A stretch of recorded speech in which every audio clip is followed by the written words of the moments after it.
जय श्री राधे कृष्णा। आपका सदा भला हो। दोस्तों, श्रीमद् भगवत गीता का ज्ञान अमृत से भरा हुआ है और जो भी मनुष्य इस कलयुग में भगवत गीता के ज्ञान को अच्छे से सुनता है, समझता है और अपने जीवन में अनुकरण करता है तो वो अपनी सभी समस्याओं से आसानी से निकल ही जाता है। यहाँ हम श्रीमद् भगवत गीता के अति महत्वपूर्ण विचारों को भगवान श्री कृष्ण से जुड़े छोटी छोटी कहानियों के माध्यम से जानेंगे ताकि वे सभी ज्ञान हमेशा के लिए हमारे मन मस्तिष्क में अच्छे से बैठ जाए और हम कभी भी उसे भूल ही ना पाएं। लेकिन हाँ, अधूरा ज्ञान किसी काम का नहीं होता, इसलिए इस ज्ञान से भरे वीडियो को आखिर तक सुने, जिसके लिए इस वीडियो के 3 भाग हैं, गुड, बेटर और बेस्ट श्रोता। इसलिए आगे चलकर आप ये भी कमेंट में लिखिएगा कि आपने इस वीडियो को किस पड़ाव तक सुना है। तो चलिए कमेंट में जय श्री कृष्ण लिखकर इस ज्ञान के सफर को शुरू करते हैं। पहला विचार, दानवीर कर्ण भगवान श्री कृष्ण को अपने मन में दबी हुई व्यथा को सुनाते हैं। वो अपनी एक एक कर सभी समस्याएं बताने लगते हैं।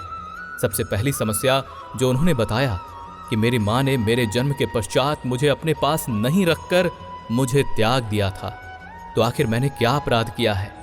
दूसरी परेशानी के बारे में कहते हैं कि आचार्य द्रोण ये जानकर कि मैं सूत पुत्र हूं, इसलिए मुझे उन्होंने शिक्षा नहीं दी, तो इसमें भी मेरा क्या दोष है। और तीसरी बात कि मैं राज परिवार से नहीं हूं, तो मुझे द्रौपदी के स्वयंवर में मेरा अपमान किया गया। तो इस तरह से हर जगह मेरा कोई भी अपराध नहीं होने पर भी मेरा हर बार अपमान ही किया गया, तो इसका क्या कारण हो सकता है। इसके जवाब में श्री कृष्ण कहते हैं कि हे कर्ण, मैं तुम्हें जो कहने वाला हूं उसे तुम बड़े ध्यान से सुनना। मेरा जन्म कारागार में हुआ था। मेरे जन्म लेने के साथ ही मुझे कभी भी मार दिया जा सकता था। हर समय मेरी मृत्यु मेरा इंतजार कर रही थी। मेरा जन्म रात्रि में हुआ था और उसी रात्रि को मुझे अपने माँ बाप से अलग होना पड़ गया था। जिस गांव में मैं पहुंचा वहां मैंने वो सभी काम किया जो साधारण रूप से एक गांव वाले को करना पड़ता है, जैसे कि गाय का गोबर भी मैं स्वयं अपने हाथों से ही उठाया करता था। मेरी बाल्यावस्था में जब मैं चलने के काबिल भी नहीं हुआ था, उस अवस्था में मुझ पर प्राण लेने के लिए कई हमले किए गए। बचपन में ना ही मेरे पास शिक्षा थी और ना ही कोई राजपाट था, ना ही कोई गुरुकुल था और ना ही मेरे पास कोई विशाल सेना थी। लेकिन फिर भी मेरे मामा श्री मुझे ही अपना सबसे बड़ा शत्रु मानते थे। वहीं दूसरी तरफ जरासंध, जो आतंक ही आतंक मचा रखा था। इस कारण से मुझे अपने गांव मथुरा को छोड़ना पड़ गया और फिर अपने परिवार को लेकर के द्वारका में जाकर बसना पड़ा। इस तरह से मेरा जीवन भी सुखों से भरा नहीं था। ध्यान रहे कि यह महत्वपूर्ण नहीं है कि अपने जीवन में कितने अन्याय को हमने सहा है, कितने अत्याचार को सहा है, कितने बार अपमान को सहा है, जबकि महत्वपूर्ण तो यह होना चाहिए कि तुम उन अपमानों को और उन अन्याय का जवाब किस तरह से देते हो। तुमने क्या ज्ञान अर्जित किया है जिसका इस्तेमाल कर अपनी उन सभी चुनौतियों का सामना तुम किस तरह से करते हो, ये ज्यादा महत्वपूर्ण है। इस तरह से दोस्तों आप भी समझ सकते हैं कि भगवान का जीवन भी कोई आसान नहीं था। भगवान श्री कृष्ण ने अपने सखा अर्जुन को कुरुक्षेत्र की रणभूमि में महाभारत युद्ध आरंभ होने से पहले श्रीमद् भगवत गीता का ज्ञान 18 अध्याय और 700 श्लोकों के माध्यम से सुनाया था, जिनमें से 5 अति महत्वपूर्ण श्लोक हम आगे आपको बताने वाले हैं, जिससे गीता का सार आसानी से समझा जा सकता है। मित्रों, इस तरह से आपने गुड श्रोता पड़ाव को पार कर लिया है। और इससे पहले कि हम वीडियो में आगे बढ़ें, अगर आप इस वीडियो से कुछ भी सीख रहे हैं तो कमेंट में गुड श्रोता अवश्य लिखिएगा, ताकि हम जान सके कि आपने गुड श्रोता पड़ाव को पार कर लिया है। और इस वीडियो को लाइक करके चैनल को सब्सक्राइब कर लीजिए और बेल नोटिफिकेशन आइकन को ऑल पर सेट कर लीजिए। तो चलिए फिर आगे बढ़ते हैं। हम सभी जानते हैं कि भगवान के दर्शन कब हो सकते हैं, वो अवतार कब लेते हैं, क्योंकि भगवत गीता के 4th अध्याय के 7वें श्लोक को हम बचपन से सुनते आ रहे हैं कि यदा यदा हि धर्मस्य ग्लानिर्भवति भारत अभ्युत्थानं धर्मस्य तदात्मानं सृजाम्यहम्। और यही श्लोक इस बात की जानकारी देता है कि भगवान कब कब जन्म लेंगे, वो प्रकट कब होंगे। वैसे देखा जाए तो इस संसार में कौन सा ऐसा समय है जब अधर्म नहीं बढ़ रहा होता है या संकट की स्थिति नहीं जन्म लेती।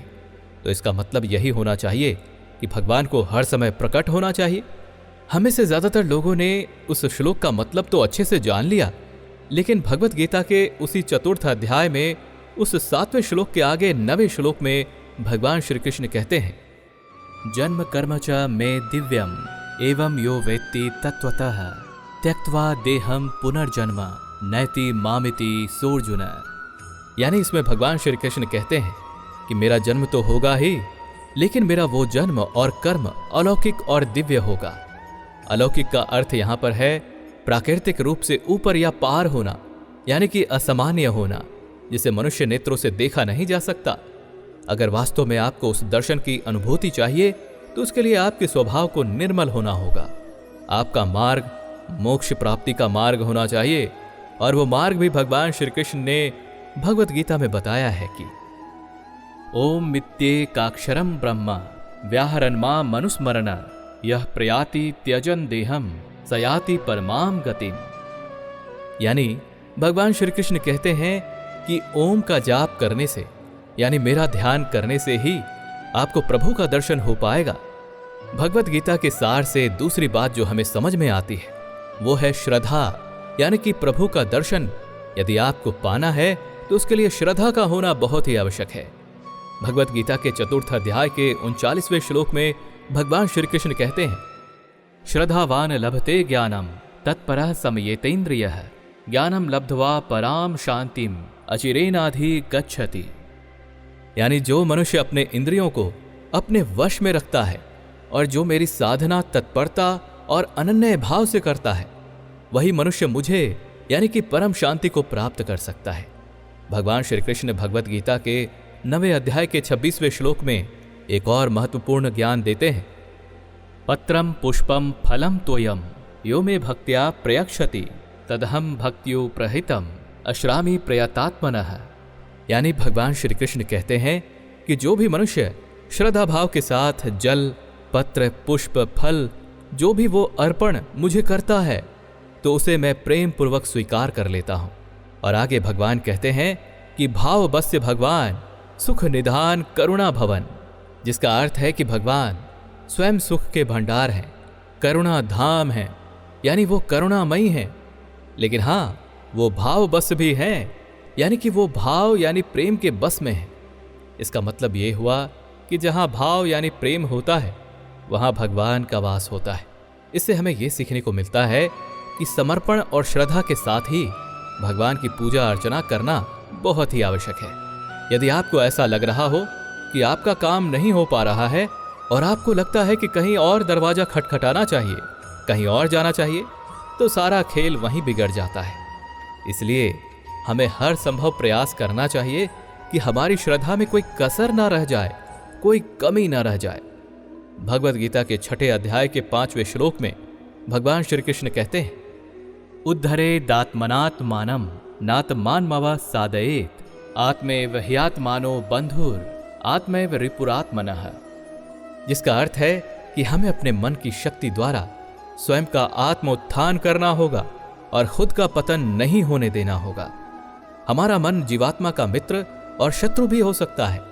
यानी भगवान श्री कृष्ण कहते हैं कि हम अपनी जीवात्मा का मित्र भी हो सकते हैं और शत्रु भी हो सकते हैं। अगर श्लोक का संपूर्ण सार समझा जाए तो इसका असल में मतलब यही बनता है कि कोई व्यक्ति जहां कहीं स्थान पर जिस स्थिति पर है और वो जो कुछ भी कर रहा है उसे उसकी जिम्मेदारी केवल स्वयं को लेनी होगी। यानी कि हम जो भी काम करते हैं उसी से हमारी नियति निर्धारित होती है। आप ही अपनी आत्मा के सबसे बड़े मित्र होते हैं और आप ही अपने आत्मा के सबसे बड़े शत्रु भी बन जाते हैं। बुराइयों में फंस करके मोह के बंधनों में बंध कर ही आप अपने आप को गलत रास्ते पर ले जा रहे होते हैं। वैसे आपकी आत्मा को पता होता है कि आप गलत रास्ते पर चल रहे हैं, लेकिन इसके बावजूद भी आप उस रास्ते पर चलते रहते हैं। आपके पास विकल्प होता है कि आप अपने स्वयं के आत्मा का अच्छा दोस्त भी बन सकते हैं और शत्रु भी बन सकते हैं। और यदि आप अपने आत्मा का अच्छा मित्र बन जाते हैं तो आप इस संसार सागर को आसानी से पार कर लेंगे। चौथी चीज जो हमें सीखने को मिलती है कि आखिर भगवान अपना प्रिय भक्त किसे मानते हैं। यस्मान्नो द्विजतो लोको लोकान्नो द्विजते चयः हर्षा मर्ष भयो द्वैगैर मुक्तो यह सच में प्रिय है। यानी भगवान श्री कृष्ण कहते हैं कि ऐसा मनुष्य जो किसी कारण से विचलित नहीं होता और जो ना कभी किसी को कष्ट पहुंचाता है और जो सभी स्थिति में चाहे वो खुशी के पल हो या दुख के, हर स्थिति में वो एक समान भाव बनाए रखता है। तो ऐसा भक्त मेरे लिए सबसे प्रिय है। भगवान श्री कृष्ण कहते हैं कि वो मनुष्य जिसका मन पूरी तरह से स्थिर हो चुका है और संसार में जो भी हो रहा है वो परमात्मा की इच्छा से हो रहा है, ऐसी सोच रखता है और खुद को संभाव कर चुका है, वैसा भक्त मुझे अति प्रिय है। यदि हम इसे आज के समय में देखें तो हमें अपना व्यवहार इस तरह से रखना चाहिए कि किसी के मन को ठेस ना पहुंचे। हम जो भी वचन बोलते हैं उससे किसी को परेशानी ना हो और ना ही उसके जीवन में कभी उदासी आए। तो हमें अपने वाणी में इतना संयम बनाकर रखना चाहिए कि हमारे वाणी से किसी को किसी भी प्रकार का ना तो कोई दुख हो और ना ही उसकी आत्मा को कोई ठेस पहुंचे। लेकिन इसके बावजूद भी लोग आपकी बुराई करेंगे, आपको गुस्सा दिलाएंगे, आपको क्रोधित करेंगे ताकि आप उल्टा सीधा बोलने लग जाएं। लेकिन उनसे आपको हमेशा बचकर रहना है।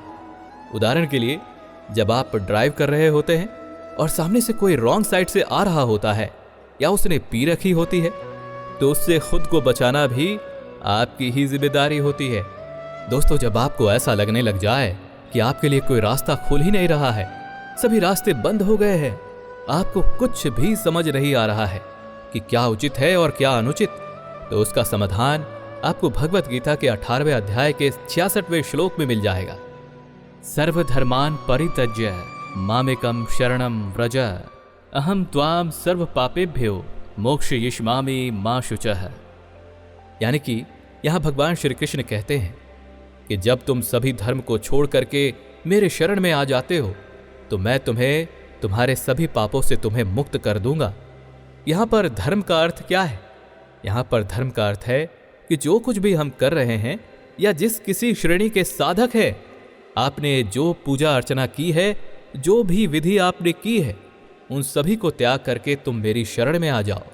इसके साथ ही यदि तुम मेरी भक्ति अनन्य भाव से करते हो तो मैं तुम्हें मोक्ष का मार्ग निश्चित कर दूंगा। ऐसा भगवान श्री कृष्ण कहते हैं। यानी तुम मोक्ष को प्राप्त कर लोगे और इसमें कोई भी संदेह नहीं होगा। दोस्तों, यदि आप श्रीमद् भगवद गीता को जितनी बार पढ़ते हैं तो आपको हर बार कुछ नया सीखने को मिलता है और आप जितनी बार पढ़ेंगे ना, आपको सही मार्ग पर चलने का मन करेगा और आप फिर पीछे मुड़कर कभी नहीं देखेंगे। और एक बार यदि आप सही वचनों पर चलना शुरू कर देते हैं, परमात्मा आपकी योग और क्षेम की रक्षा करने की जिम्मेदारी स्वयं अपने कंधों पर उठा लेते हैं। यानी कि जो वस्तु अपने पास ना हो उसे प्राप्त करवाने और जो मिल चुकी है उसकी रक्षा स्वयं प्रभु करते हैं। इस तरह से यदि आपको सही रास्ते पर चलना है तो वो रास्ता आपको श्रीमद् भगवद गीता में बताया गया है। दूसरा विचार, ये संसार यदि आपको दुख देता है तो आपको उस बात का बुरा नहीं मानना चाहिए, क्योंकि ये कहा गया है कि ये दुनिया उस पेड़ पर पत्थर मारती है जिस पेड़ पर मीठे फल लगे होते हैं। एक समय की बात है, एक गांव में एक बहुत ही भला इंसान रहा करता था। उसे जब भी कोई हालचाल पूछता तो वो कहता, ठाकुर जी ही जाने, भगवान श्री कृष्ण को मेरे बारे में सब कुछ पता है। उस गांव में भगवान श्री कृष्ण का एक छोटा सा मंदिर था और उस भक्त के परिवार में उसकी एक बेटी थी और एक बेटा था। और जब बेटी की शादी करने का समय आया तो उसके पास पैसे ही नहीं थे। तो उस भक्त ने गांव के एक सेठ जी से पैसे उधार लेकर अपनी बेटी की शादी बड़े धूमधाम से की। उसके बेटे का उम्र जब नौकरी के लायक हुआ तो कमाने के लिए शहर चला गया। कई साल बीतने के बाद उस भक्त के पुत्र ने अपने पिताजी से कहा कि पिताजी, आपने जो सेठ जी से पैसा उधार लिया था उस पैसे को लौटा दीजिए, हमारे पास इतना पर्याप्त धन है। तो 2 दिन बाद वो भक्त सेठ जी के पास जाता है और उसके सारे पैसे ब्याज सहित उसे वापस लौटा देता है। और सेठ जी भी एक कागज पर लिख देते हैं कि मुझे सारा पैसा मिल गया है और इसका कोई भी बकाया नहीं है। तो वो भक्त उस कागज को अच्छे से निहारता रह गया और सेठ जी ने कहा कि इस कागज को अच्छे से देख लो कि कहीं कोई कमी न रह जाए। तो उस भक्त ने कहा कि सेठ जी, मैं तो अनपढ़ हूँ, मुझे पढ़ना लिखना नहीं आता, आपने यदि लिखा है तो सही ही लिखा होगा। ये सुनकर सेठ जी के मन में छल करने का विचार आया और उसने उससे कहा कि एक बार कागज देना, शायद मुझे लग रहा है कि मैंने अपना हस्ताक्षर नहीं किया है। इस पर सेठ जी ने उस कागज को लिया और दूसरे कागज पर लिख दिया कि इसके पैसे मुझे पूरे नहीं मिले हैं, अभी भी इसका बहुत सारा पैसा बाकी है। 3-4 महीने के बाद सेठ जी वापस से उसके घर में आते हैं और उससे कहते हैं, पैसे लाओ, तुम्हारा अभी बहुत सारा बकाया रह गया है। ये सुनकर वो भक्त तुरंत उस कागज को लेकर आता है और कहता है, आप ही ने तो लिखा है कि मुझे सारा पैसा मिल गया है, कोई बकाया नहीं है। सेठ जी ने कहा, इसे सही से पढ़ो, क्योंकि इसकी दूसरी कॉपी मेरे पास भी है और दोनों में लिखा है कि तुम्हारा पैसा अभी बहुत सारा बकाया है। तो वो भक्त बिना देरी किए न्यायालय में शिकायत दर्ज करवा देता है। तो न्यायालय में तारीख लगी, तब दोनों हाजिर हुए। तो जज ने पूछा, कोई सबूत है तुम्हारे पास?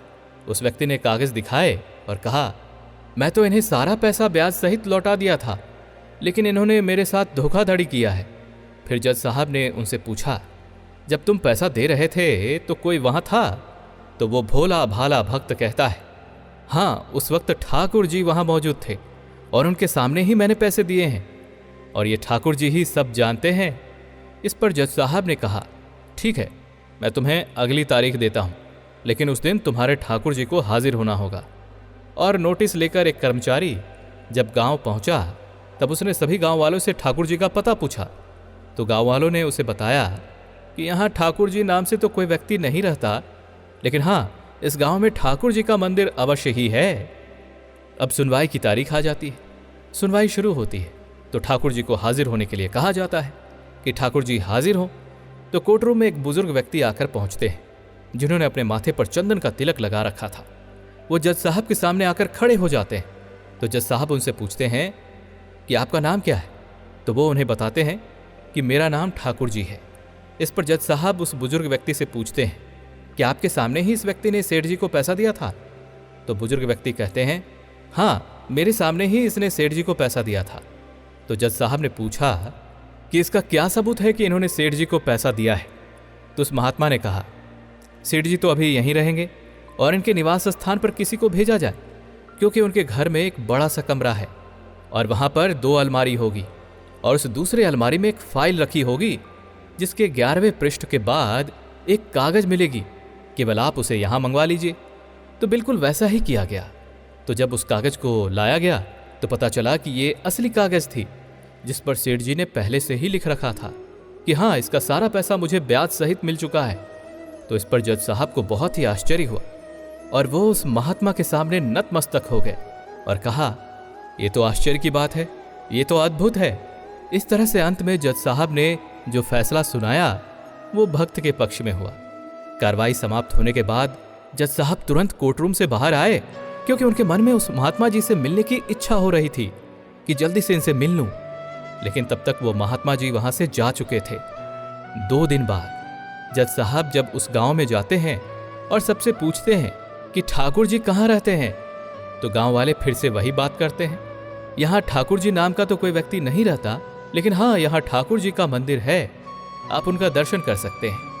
तो इस पर जज साहब को बहुत ही आश्चर्य हुआ, उन्हें बहुत पछतावा होने लगा और उन्होंने निर्णय लिया कि आज से ही मैं अपनी नौकरी का त्याग करता हूँ, क्योंकि मैंने भगवान को कटघरे में खड़े होने को कहा था। मुझसे बहुत बड़ा पाप हो चुका है और अपना पूरा जीवन भक्ति में लगाऊंगा। इस तरह से वो भारत के सभी मंदिरों में भगवान को तलाशते रहे और मंदिरों की मिट्टी को अपने सर पर तिलक के रूप में लगा लिया करते थे, लेकिन कभी भी वो किसी भी मंदिर में बैठे नहीं, क्योंकि उनसे कोई भी मंदिर में बैठने का आग्रह करता तो वो कहते कि मुझसे बहुत बड़ा पाप हो गया है, मैंने तो भगवान को कोर्टरूम में खड़े रहने का आदेश दे दिया था, मैं तो मंदिर में बैठने के लायक भी नहीं हूं। और इस तरह से वे अपना संपूर्ण जीवन भगवान की भक्ति में लगा देते हैं। इसलिए दोस्तों, इस कहानी से हमें यही शिक्षा मिलती है कि हमें अपने प्रभु की भक्ति निरंतर करते रहना चाहिए, क्योंकि यदि प्रभु के लिए हम सच्ची भक्ति और उन पर अटूट विश्वास रखते हैं तो एक न एक दिन प्रभु हमें सही रास्ता अवश्य ही दिखाते हैं और वो हमें बुरे वक्त में कभी गिरने नहीं देते, वो हमें संभाल ही लेते हैं।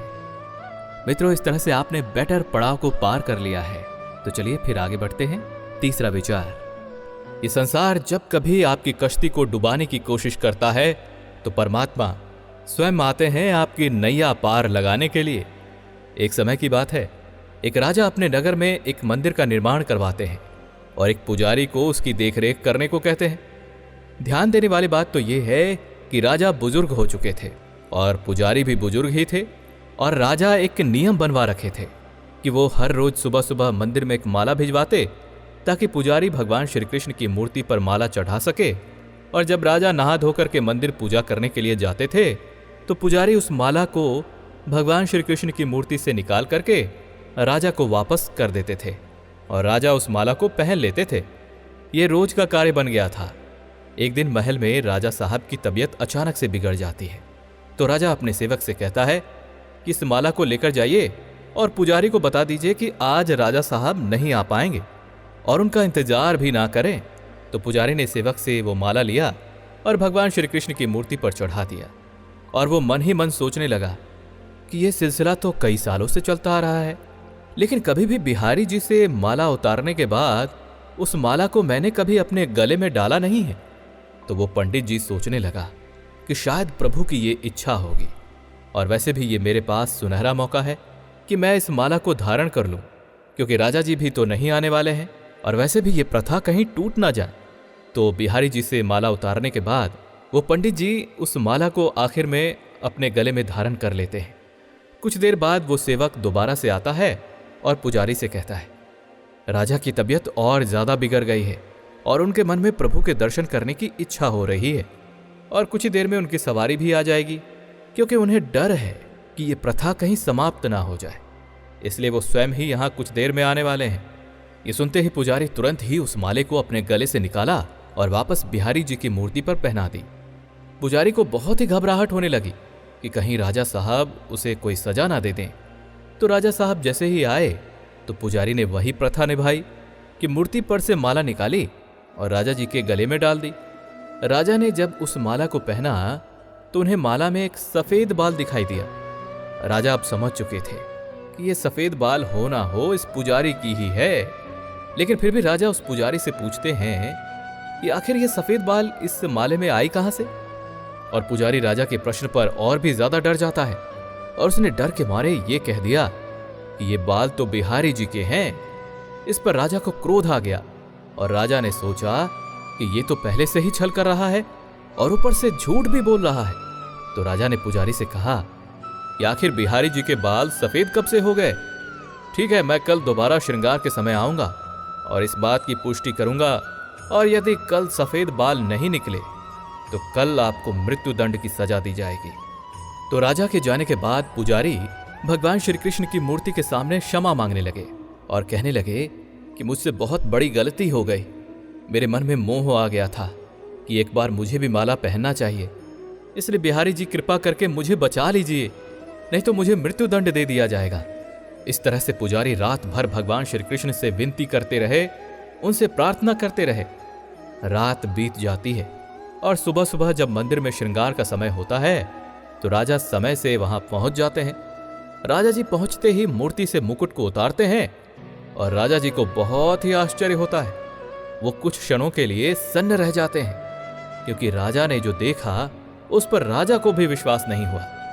असल में बिहारी जी के सफेद बाल देखकर राजा चौंक जाते हैं, लेकिन फिर भी राजा को लगा कि शायद पुजारी कहीं दोबारा से कोई छल तो नहीं कर रहा कि काले बाल को सफेद रंगों से रंग तो नहीं दिया।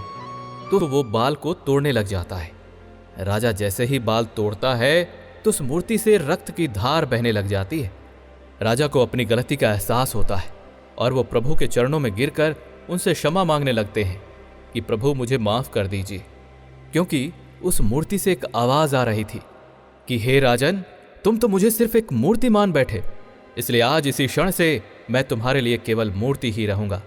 लेकिन पुजारी ने तो मुझ में साक्षात परमात्मा होने का विश्वास जताया, इसलिए मेरे भक्त के लिए मैंने अपने बालों को सफेद कर लिया और उस बाल के उखड़ जाने पर रक्त की धार बहा दी, जिससे कि मैं तुम्हें सही ज्ञान दे सकूं कि ना मानो तो पत्थर और मानो तो भाव बस्य भगवान। यानी कि जहां प्रभु के प्रति हृदय से सच्ची भक्ति है, प्रेम है और विश्वास है, तो प्रभु संकट से पार लगा ही देते हैं। इसलिए यदि आप अपने मन से भगवान का सुमिरन करते हैं, उनका दर्शन पाना चाहते हैं, तो आपको प्रभु के प्रति भाव यानी कि प्रेम होना ही चाहिए। और इस छोटी सी कहानी से हमें एक बहुत बड़ी शिक्षा मिलती है कि परमात्मा के आशीर्वाद से असंभव भी संभव हो जाता है।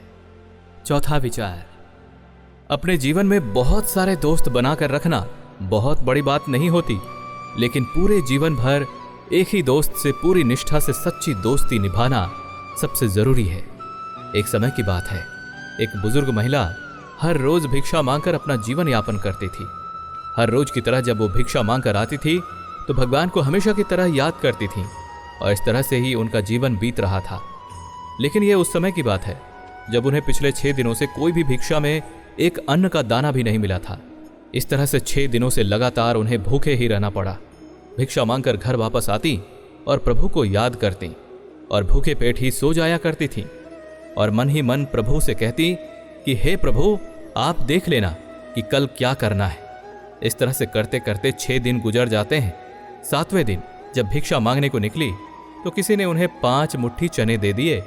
तो शाम को जब वापस वो अपने झोपड़ी में आती है तो उस समय उस चने का सेवन नहीं करती, लेकिन वो सोचती है कि कल सवेरे सवेरे मैं प्रभु को इसका भोग लगाऊंगी, फिर जाकर ही मैं इस चने को खाऊंगी। इस तरह से देखा जाए तो उनका प्रभु के प्रति बहुत बड़ी भक्ति थी, इसलिए वो चने को पोटली में बंद करके एक जगह रख देती है और फिर सो जाती है।